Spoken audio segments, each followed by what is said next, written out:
Hello.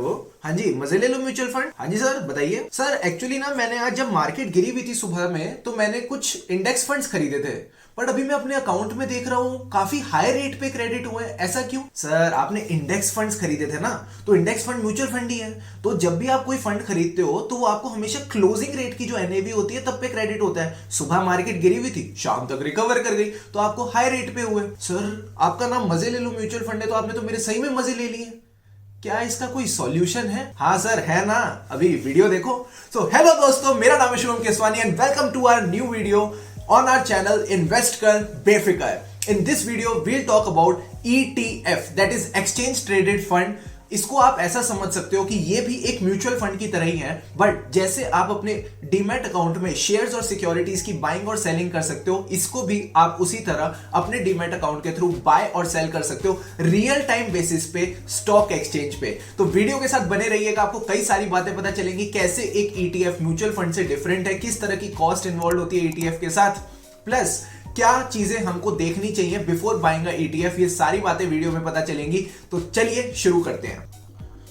Video की starting ही हम यहीं से कर रहे हैं। ईटीएफ और इंडेक्स फंड में क्या फर्क है? सबसे पहले आपको ये समझना पड़ेगा इंडेक्स फंड क्या होता है। तो मैंने इंडेक्स फंड आपको पिछली एक वीडियो में बताया था, मैं एक बार वापस रिवाइज करा देता हूं इंडेक्स फंड होता क्या है। Index fund is just a mutual fund जो एक इंडेक्स को इमिटेट करता है, कॉपी करता है। तो आप कह सकते हो इंडेक्स यानी सबसे हमारा जो कॉमन इंडेक्स है वो है Nifty 50। Nifty 50 is an index that comprise of the 50 top quality stocks which are listed on national stock exchange. तो वो टॉप क्वालिटी स्टॉक्स में कौन कौन से आ जाते हैं? रिलायंस आ जाता है, टीसीएस आ जाता है, इन्फोसिस आ जाता है, एचडीएफसी आ जाता है, एशियन पेंट्स आ जाता है। मतलब मोटा माटी सारी जो भी बड़ी बड़ी अच्छी कंपनीज है, श्री सीमेंट्स होते हैं, नेस्ले होते हैं, सारी बढ़िया कंपनीज निफ्टी 50 का पार्ट बन चुकी हैं। नाउ अगर मुझे निफ्टी 50 की सारी कंपनीज में इन्वेस्ट करने जाना पड़ेगा तो मेरे बहुत पैसे लगेंगे। मैं क्या करता हूं, मैं सीधा सीधा निफ्टी 50 से अपने रिटर्न्स को यू कैन से मैच करने के लिए मैं निफ्टी 50 के इंडेक्स फंड में पैसा लगा देता हूं, क्योंकि वहां पे तो मैं मात्र 500 रुपीज से स्टार्ट करके अपनी इन्वेस्टमेंट शुरू कर सकता हूं एंड रिटर्न्स मुझे मोटा माटी सेम मिल जाएंगे एज द निफ्टी 50। बट अब ये बात हो गई इंडेक्स फंड की। अब अगर मैं चाहता हूं कि देखो सिंपल सी बात है, जैसे मैंने आपको प्रॉब्लम बताई कि क्या होता है जब भी आप कोई म्यूचुअल फंड में इन्वेस्ट करते हो तो जो आपको यूनिट्स होते हैं ना, वो पता है किस रेट पे क्रेडिट होते हैं? वो क्लोजिंग रेट पे क्रेडिट होते हैं। तो सपोज मान लो आज 9:30 बज रहे हैं, तो मार्केट का जो ट्रेडिंग सेशन होता है वो कितने बजे से होता है? 9:15 से लेके 3:30 तक होता है, सुबह के 9:15 बजे से शाम के 3:30 बजे तक। तो अगर हम उस चीज को कंसीडर करें तो मान लो सुबह 10 बजे मार्केट बहुत ज्यादा गिरी हुई है। आपको उस टाइम पे फील आती है कि मुझे इंडेक्स में इन्वेस्ट करना है। इंडेक्स में इन्वेस्ट करने के लिए आप अपने यूनिट्स बाय कर लेते हो। अब मान लो 10 बजे मार्केट गिरी हुई थी, वही मार्केट 3:30 बजे तक रिकवर कर गई, तो आपको जो यूनिट्स क्रेडिट होंगे उस टाइम पे जो प्राइस होगा निफ्टी 50 के जो आपके यूनिट्स का, उस प्राइस पे क्रेडिट होंगे। तो अगर मार्केट रिकवर कर गई यानी मार्केट बढ़ जाती है तो फिर आपका कोई भी फायदा नहीं हुआ उस टाइम पे टाइमिंग करने का कि मार्केट गिरी हुई है और आप उसके यूनिट्स खरीद लो।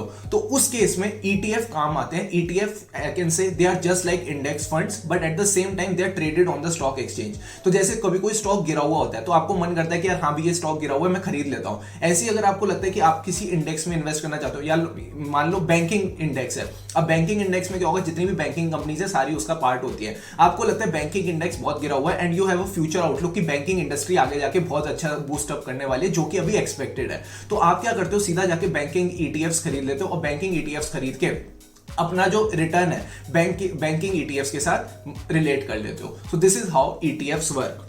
Not talking about the pricing. ETFs की प्राइसिंग कैसे होती है? Demand and supply. जैसे स्टॉक की प्राइसिंग होती है डिमांड सप्लाई, वैसे इनकी भी प्राइसिंग होती है। But you need to make sure कि जिस प्राइस पे आप ईटीएफ को खरीद रहे हो वो सही प्राइस हो। बिकॉज क्या होता है, कई सारे ईटीएफ्स की जो क्वांटिटी ट्रेडिंग होती है, जो वॉल्यूम ट्रेडिंग होती है वो बहुत कम होती है। तो कई बार लोग लुट जाते हैं। मतलब सपोज मान लो एक ईटीएफ का फेयर प्राइस है 120, बट उस ईटीएफ में यू कैन से सेलर्स ही नहीं है। तो एक सेलर खड़ा है, वो कह रहा है मैं तो 126 में बेचूंगा, मैं 120 में बेच ही नहीं रहा। आपने आप गए, आपने ऑर्डर प्लेस किया, आपने 126 में खरीद लिया, जबकि फेयर प्राइस 120 था। तो you need to make sure कि फेयर प्राइस कितना है। फेयर प्राइस कैसे पता चलेगा? आप उस ईटीएफ की म्यूचुअल फंड की जो साइट है वहां पे जाके INAV देख सकते हो। INAV is not a product of Apple. हर आई से शुरू होने वाली चीज एप्पल का प्रोडक्ट नहीं होती। INAV means indicative NAV। NAV यानी नेट एसेट वैल्यू। आप इसको कह सकते हो price for that 1 unit of ETF। तो वो चीज आप म्यूचुअल फंड की साइट पे जाके देखो INAV कितना है। अगर INAV और जिस प्राइस पे आपको ETF मिल रहा है दोनों मैच कर रहे हैं तो फिर तो चीज सही है। पर अगर दोनों मैच नहीं कर रहे that means it's a red flag. Finance के टर्म्स में रेड फ्लैग यानी डेंजर, आपको फिर उस ETF से दूर रहना चाहिए। दूसरी चीज लिक्विडिटी, म्यूचुअल फंड में लिक्विडिटी की कभी कोई टेंशन होती नहीं, बिकॉज अगर आज मैंने इंडेक्स फंड्स खरीदे हैं, 2 महीने बाद मैं इंडेक्स फंड सेल करना चाहता हूं, तो जैसे ही मुझे इंडेक्स फंड सेल करने मैं रिडम्पशन का बटन का दबाऊंगा म्यूचुअल फंड की अपनी ऐप पे जाके, और जो भी पैसा उस इंडेक्स फंड में मेरा ब्लॉक्ड है वो मेरे बैंक अकाउंट में क्रेडिट हो जाएगा लगभग 24 घंटे में।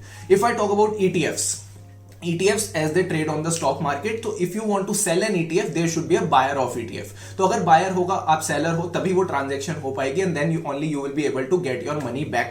But let me tell you, यही कैच आता है, ETFs 2002 में आए थे बट अभी तक भी इतने ज्यादा पॉपुलर नहीं हो पाए हैं, बिकॉज पीपल फील कि ये जब ETFs वो खरीदते हैं वो मार्केट में सेल नहीं कर पाएंगे। But let me tell you, कई सारे ETFs हैं जिनको मैं बोल सकता हूं पॉपुलर है, SBI हो गया, HDFC हो गया, निपॉन हो गया, इनके ETFs जो हैं आज की डेट में मार्केट में काफी सही चल रहे हैं। तो मैंने आपको वही बात बताई, किसी भी ETF में पैसा लगाने से पहले आप उसकी वॉल्यूम ट्रेडेड देख लो, एवरेज वॉल्यूम ट्रेडेड कि कितनी ट्रांजेक्शंस हुई हैं। ऐसा ETF मत खरीद लेना जिसको आप खरीद लो और उसके बाद जब आप सेल करने जाओ तो मार्केट में आपको कोई मिले ही ना।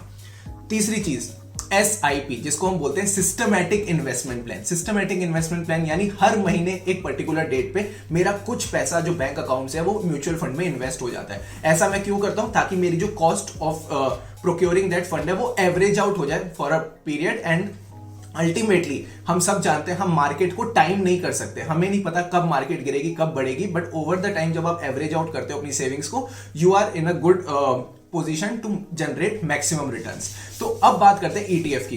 क्या कभी आपने किसी इक्विटी स्टॉक की SIP कराई है?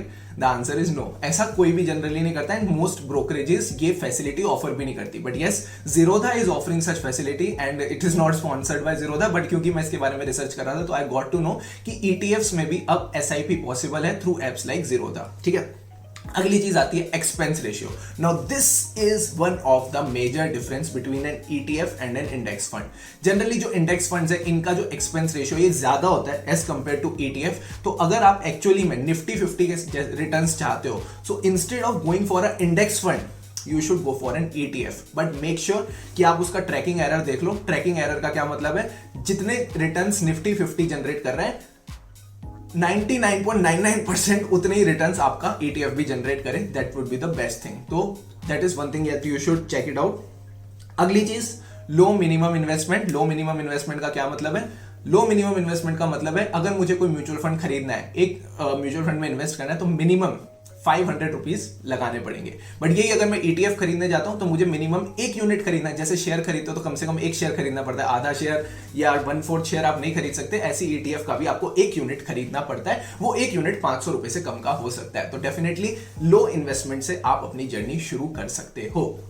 बट अब आती है मजे की बात, क्या आप एक ETF बाय कर सकते हो विदाउट अ डीमैट अकाउंट? तो पहले आप मुझे बताओ, क्या आप एक म्यूचुअल फंड बाय कर सकते हो without a demat account? The answer is yes. आप एक बिना डीमैट अकाउंट के म्यूचुअल फंड में इन्वेस्टमेंट कर सकते हो। म्यूचुअल फंड में इन्वेस्टमेंट करने के लिए आपको बस एक ही चीज चाहिए, जिसको हम प्यार से बोलते हैं पैन कार्ड, यानी परमानेंट अकाउंट नंबर। अगर आपके पास वो है तो आप म्यूचुअल फंड की इन्वेस्टिंग शुरू कर सकते हो। Now if I talk about ETF, can you buy an ETF without a demat account? The answer is no. आप बिना डीमैट अकाउंट के ETF में नहीं जा सकते, बिकॉज आप जब शेयर सिक्योरिटीज ही नहीं खरीद सकते बिना डीमैट अकाउंट के, तो ETF भी शेयर की तरह ही है। इट जस्ट दैट कि वो जो शेयर है वो निफ्टी 50 को पूरा रिप्रेजेंट कर रहा है। तो जैसे आप शेयर्स नहीं खरीद सकते, वैसे ही आप ETF भी नहीं खरीद सकते, तो डीमैट अकाउंट लगेगा। अब डीमैट अकाउंट बनवाना पड़ेगा। देखो सिंपल सी बात है, ETF में इन्वेस्ट करना है तो। Now comes what are the different aspects that you need to cover. ये ऑलरेडी मैंने जब म्यूचुअल फंड के साथ आपको कवर करा था, इंडेक्स फंड के साथ, तो मैंने कवर करा दिए थे। 2-3 पॉइंट रिपीट भी हो सकते हैं, तो एक बार इसको जल्दी से रैप अप कर लेते हैं। प्राइस एंड इंडेक्स का आपको रिटर्न्स का कोरिलेशन देखना पड़ेगा। सर ये क्या भारी भारी बातें बोल रहे हो, ठीक से समझाओ। ETF के जो प्राइस अभी चल रहा है और जो इंडेक्स का प्राइस चल रहा है, वो दोनों मूवमेंट्स ना परफेक्टली कोरिलेटेड होने चाहिए। परफेक्टली कोरिलेटेड का क्या मतलब है? देखो मैं सिंपल से बताता हूं। ये है आपका ETF, ये है इंडेक्स फंड। इंडेक्स फंड गया 1% ऊपर, ETF भी जाएगा 1% ऊपर। इंडेक्स फंड गया 1% नीचे, नहीं सर नीचे मत ले जाओ, अरे जाएगा ना नीचे, कभी कभी तो जाएगा, तो ETF भी 1% नीचे जाएगा। इंडेक्स फंड गया 2% ऊपर, खुशी हुई, ETF भी गया 2% ऊपर। इस तरह से ना इनके प्राइस मूवमेंट्स की कोरिलेशन चलनी चाहिए। तो अगर आपका निफ्टी 50 4% ऊपर जाता है तो ETF भी 4% ऊपर जाना चाहिए। तो ये कोरिलेशन आपको देखनी पड़ेगी। दूसरी चीज, एवरेज वॉल्यूम ट्रेडेड, जैसा कि मैंने बताया, ये बहुत बड़ी प्रॉब्लम है और ये बहुत बड़ी इंपॉर्टेंट चीज है जो आपको कंसीडर करनी है before investing in an ETF. सीधा कूद मत जाना, सीधा ईटीएफ खरीद मत लेना, पहले ये तो देख लो मार्केट में इस ईटीएफ की ट्रेडिंग होती भी है। अगर मार्केट में प्लेयर्स इसकी ट्रेडिंग करें यानी इट्स अ पॉपुलर ईटीएफ, आप इसमें इन्वेस्ट कर सकते हो। प्लस कंपनी बढ़िया होनी चाहिए, कंपनी बढ़िया होनी चाहिए यानी एसबीआई जैसी कंपनी हो, निपॉन जैसी कंपनी हो, एचडीएफसी जैसी कंपनी हो, बढ़िया कंपनी का ईटीएफ लेना चाहिए आपको हमेशा। एंड नेक्स्ट पॉइंट, हमेशा जब भी आप ईटीएफ खरीदने जाओ ना, मेक श्योर कि आप उस प्राइस पे खरीद रहे हो जिस पे उसकी आई एनएवी दे रखी है। आई एनएवी यानी इंडिकेटेड एनएवी, जो मैंने आपको बताया था म्यूचुअल फंड की साइट पे जाके देख सकते हो।